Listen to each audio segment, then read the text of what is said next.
I think Rangnick, coming in, knows exactly who Ronaldo is, his importance to that dressing room, and finds a solution in the short term. Now, the long term may mean moving Ronaldo on wherever in some capacity, but in the short term, he fits the pieces around Cristiano Ronaldo because he's that important. And you only have to look at his goals and the importance of his goals for Manchester United thus far. Now, we could make a lot of, and we have done over the years, spoken a lot about that Manchester United dressing room, where the leaders, where the world-class players, or who are those players.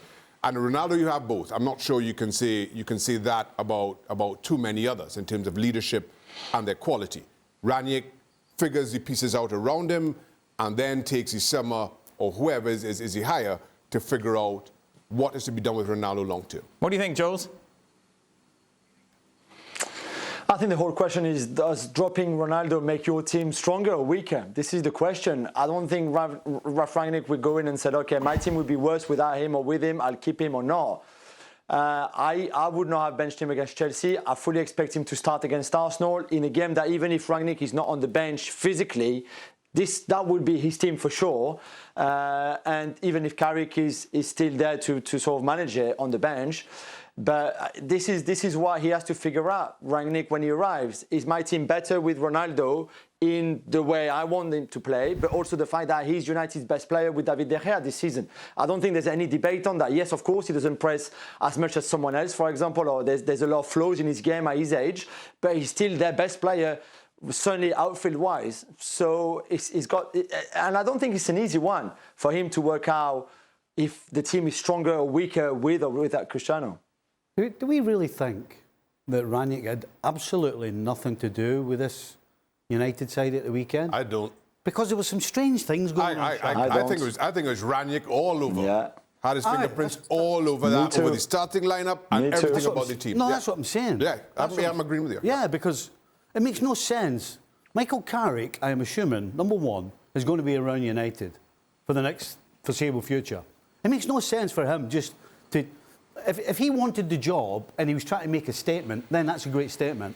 I'm big enough to drop Ronaldo. Right. It makes no sense for him to start a war with Ronaldo. Well, let's ask his mate. And hold on. The other thing I thought was weird.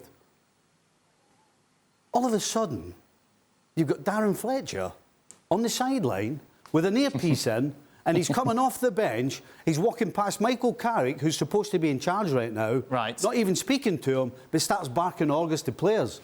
That's not normal. That is weird.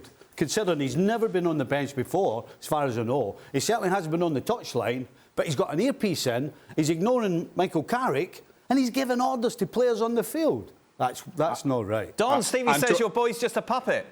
I tell you what, I must admit, when I seen the images and I watched the game of Darren Fletcher with the earpiece in, yapping away and giving instructions, I was like, that is very, very weird. But I know Michael, and I've seen the interview that he gave after the game, and I'd see through Michael if he was lying.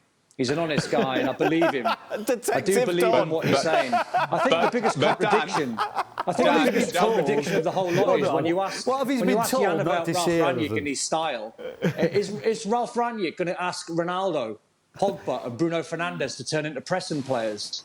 Good luck with that. No, but I think that to back what Stevie is saying, I mean, what Stevie is saying, I like his ideas, I like his conspiracy on that one, because this is Ralf Rangnick. If there was one coach in the whole world who can sit in Moscow in a taxi on his way to the airport and try to run the game of Manchester United, that could be Ralf Rangnick. Just be prepared. Jules, you were there, and you were saying this on yesterday's show, something suspicious was going on. Very suspicious. And I promise you, I wasn't the only one thinking that. And someone said to me, well, if it's a win or a draw for United, this would be Ralph's team. And they were half joking, half serious. But yeah, from the beginning, I was... And even when Carrick said that was not the case, he was not in... But even his denial was not too strong. So I still want to believe that Ralf Rangnick was at the heart of it all on Saturday.